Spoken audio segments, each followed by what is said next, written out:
바울은 디모데를 무척이나 사랑을 했습니다.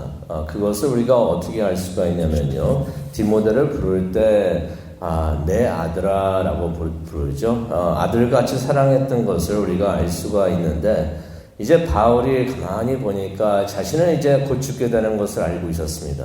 자신의 시간이 이제 다 왔고 이제 하나님께로 가는 시간이 다 왔다는 것을 알고 있었는데, 이제 세상에 남아서 내일을 살아갈 디모데를 생각을 해보니 걱정되는 부분이 있고, 그래서 권면을 합니다.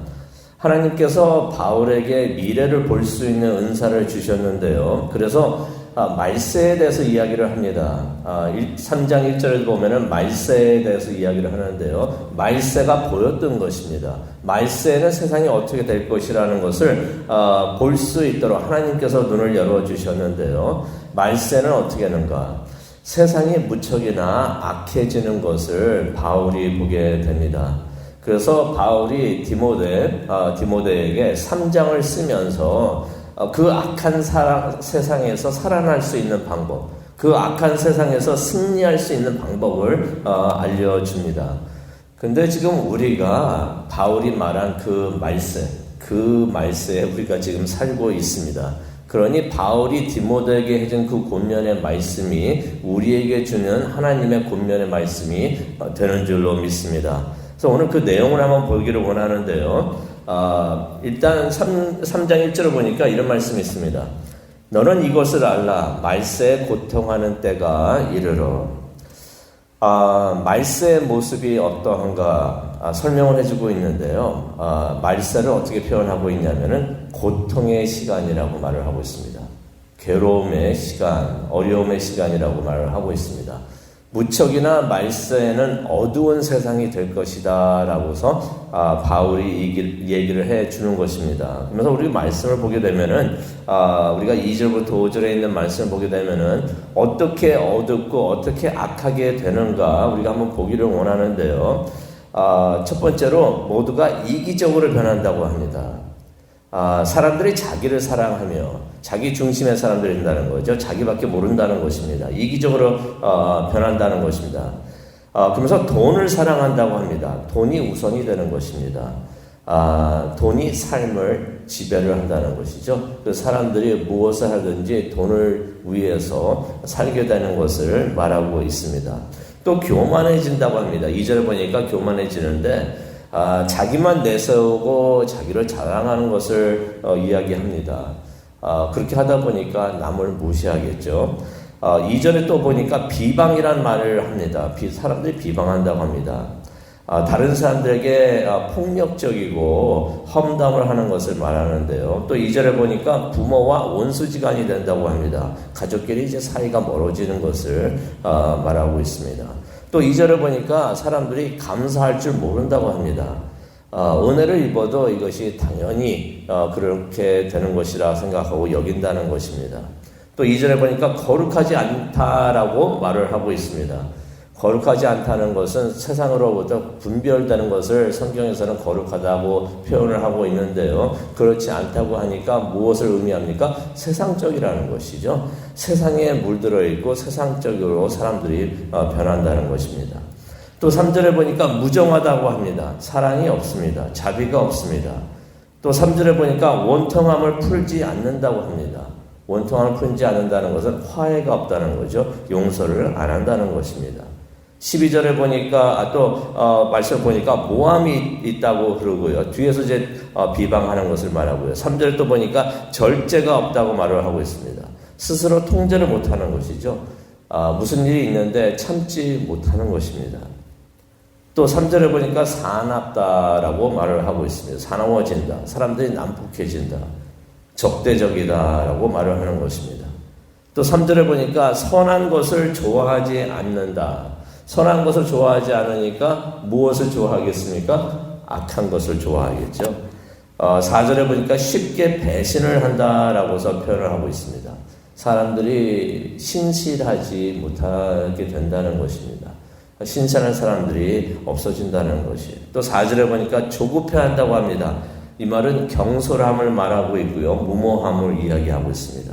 4절에 보니까 또 자만심이 있다고 하는데 거만한 것을 말하게 되고요. 또 4절에 보니까 쾌락을 좋아한다고 합니다.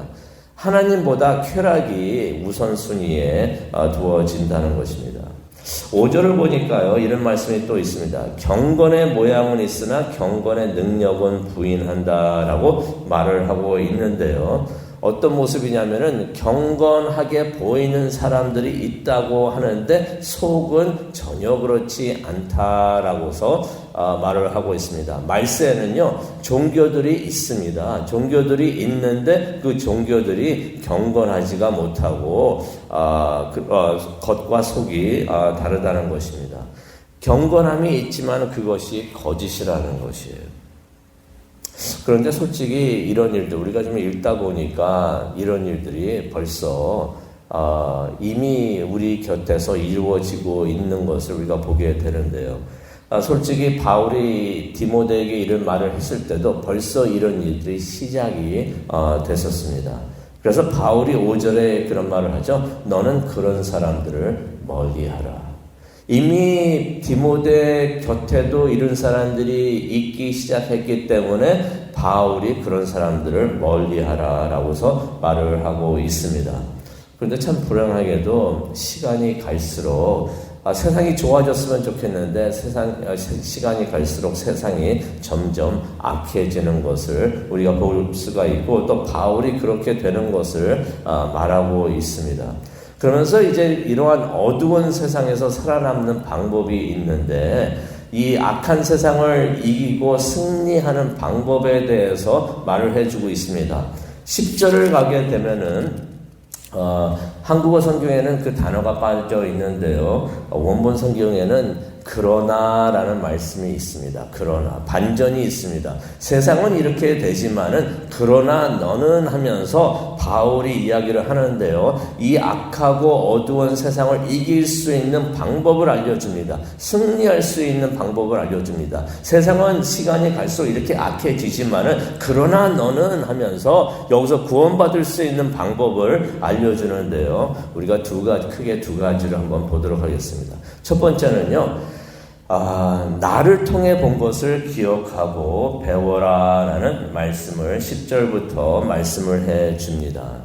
10절을 보게 되면은 무엇을 배워야 되느냐? 나의 교훈. 그러니까 내가 가르치고 또 가르쳤던 교리 같은 것을 바울이 가르친 가르침과 교리를 말하고 있습니다. 나의 행실이라고 말하고 있는데 바울이 행동한 것들을 보고 배우라는 얘기입니다. 또 의향이 있습니다. 삶의 방향과 목적. 그것을 배우라는 것입니다. 그러면서 믿음, 인내, 사랑, 또 굳건함, steadfastness, 굳건함을 배우라는 것입니다. 그래서 이런 긍정적인 것들을 배우라고 하는데 또 뭐라고 말을 하냐면은 긍정적인 것만이 아니라 시련, 내가 겪은 시련도 보고 배워라라고 말을 합니다. 내가 겪은 박해와 고난과 그런 것들을 11절에 말을 하고 있죠. 그런 것들을 네가 봐왔는데 그런 것들에부터 하나님께서 구원시키신 것, 구원받은 것, 그것을 보라고 말을 하고 있습니다. 왜 여기서 박해와 고난을 이야기하고 있는가? 이유를 12절에 말해주고 있는데요. 이 말세가 되면은 경건하게 살고자 하면은 그렇게 살고자 하는 사람들은 박해를 받게 돼 있다라고서 말을 하고 있습니다. 경건이라고 말을 하는 것은 하나님을 닮아가는 것을 말을 하는데요. 우리가 하나님을 닮아가고자 할 때 그것을 싫어하는 사탄이 그것을 무척이나 싫어합니다. 그러니 사탄이 경건하게 살고자 하는 사람들을 그냥 두지 않는다고 합니다. 그러니 경건하게 살고자 하면은 박해를 받게 되어 있다라고서 12절에 바울이 말을 하고 있습니다. 바울은 하나님으로부터 예수 그리스도로부터 받은 것을 전하려고 했었는데요. 그래서 고린도전서 11장 1절에 이런 말을 하죠. 내가 그리스도를 본받은 자 된 것 같이 너희는 나를 본받은 자가 되라라고 말을 하고 있습니다. 바울은요, 맡겨진 사명에 충실했던 사람입니다. 하나님께서 맡겨주신 거, 우리가 2장을 통해서도 봤지만은 하나님께서 맡겨주신 것을 그대로 디모데에게 전했던 사람이 바울이었는데 그 내가 전해준 것을 보고 기억하고 그것을 배워라라고 말을 하고 있습니다. 오늘 이 말씀을 보면서 우리가 참 도전을 받을 것이 있는데요. 바울이 그랬잖아요. 너희는 나를 보고 배워라 라고 말을 했는데 우리도 그런 사명이 우리에게 있는 줄로 믿습니다. 세상 사람들 보고서 당신들은 우리를 보고 배워야 합니다 라고서 말을 할 수 있는 그런 사람이 되어야 하지 않겠는가 우리가 생각을 해봅니다. 오히려 반대로 저런 사람들이 교회 가면 나 교회 가기 싫어하는 그런 이야기를 듣는 것이 아니라 저런 사람들이 교회를 가니 교회가 참 좋은 것이구나. 나도 교회 가고 싶다라는 그런 말을 들을 수 있는 우리 모두가 되기를 원합니다. 그래서 우리들은 하나님의 사람들을 통해서 예수 그리스도를 배우는 것을 우리가 말씀을 통해서 볼 수가 있습니다. 그리고 두 번째로 무슨 방법이 있는가? 15절부터 17절에 말을 하고 있는데요. 성경을 붙들어라 라고서 말을 해줍니다. 성경은 예수님에 대한 믿음으로 구원을 얻게 하는 지혜를 주는다 라고서 15절에 말을 하고 있습니다. 그래서 성경에 대해서 설명을 하고 있죠. 성경은 하나님의 감동으로 되었다. 하나님의 감동으로 되었다는 것은 어떤 의미가 있냐면은 하나님의 숨결이 담아 있다는 것입니다. 하나님의 숨결이 담아있는 책이 성경이 되는데 성령 하나님께서 인간을 통해서 하나님의 말씀이 되는 것을 기록하게 한 것이 바로 성경이라는 것입니다. 그래서 성경의 역할이 무엇이 있는가? 교훈이 있고 책망이 있고 바르게 함이 있고 의로 교육함이 있고 또 17절에 나오죠. 영적으로 성숙하게 하고 주님의 뜻을 이루도록 하는 그러한 능력을 성경은 우리에게 준다라고서 말을 하고 있습니다. 말세는 이제 우리가 이 말씀을 기억하면서 기도하는 시간을 가지려고 하는데요.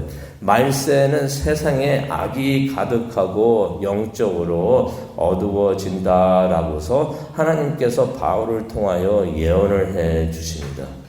하지만은 하나님께서는 그 어두운 세상에서 하나님의 사람들을 건져내고 구원해 주시는데 그렇게 건져내고 구원해 주실 때 사용하시는 구원의 생명줄은 무엇인가? 하나님께서는 우리 곁에 심어두신 신실한 하나님의 사람들이 있습니다. 우리가 그러한 사람들이 되기를 원하고요. 또 우리도 그런 사람들을 이 세상에서 찾아야 되는 줄로 믿습니다. 어떤 사람은 경건해 보이는데 속을 들여다보니까 전혀 그렇지가 않아요. 그런 사람들이 있다고 하는데 겉과 속이 같이 경건한 사람들, 하나님의 사람들이 우리 주변에 있습니다. 그런 사람들을 보고 같이 함께 하면서 하나님께서 우리에게 주시는 그 생명줄을 우리가 붙들기를 원하고 또 하나님께서 우리에게 주시는 확실한 생명줄이 있습니다. 그것이 무엇입니까? 하나님의 말씀이 됩니다. 성경이 됩니다. 하나님의 말씀을 우리가 굳게 붙들고 하나님께 갈 수 있는 우리 모두가 되기를 원합니다. 오늘 말씀을 생각하면서 우리가 세상의 본이 되고 말씀 안에 거하면서 승리하는 우리 모두가 되기를 간절히 축원합니다. 기도하시겠습니다. 사랑과 은혜가 충만하신 하나님 아버지 감사합니다. 세상이 어두워지고 악해지고 그래서 말세를 하나님께서는 고통의 때라고 표현을 해주신 것을 우리가 보게 됩니다. 하지만 이 고통의 때에 우리가 살고 있지만은 여기서 우리를 건네줄 그런 생명줄을 우리에게 주시니 정말로 감사합니다. 우리 주변에 신실한 하나님의 사람들을 심어주시고 또 함께 교회를 이루면서 하나님께 나아갈 수 있게 해주시니 정말로 감사합니다. 또 하나님의 말씀을 주시니 감사합니다. 힘들 때마다 말씀을 읽고 묵상하고 말씀을 붙들고 또 말씀 안에 거하고 하나님의 말씀이 우리 안에 거할 수 있도록 하나님 축복하여 주시옵소서. 그래서 우리가 이 어두운 세상에서 밝게 빛을 비추며 승리할 수 있는 우리 모두가 될 수 있도록 하나님 도와주시옵소서. 그것을 위해서 지금 기도합니다. 성령님이 함께하여 주시고 우리의 기도를 인도하여 주시옵소서. 감사합니다. 예수님의 이름으로 기도합니다.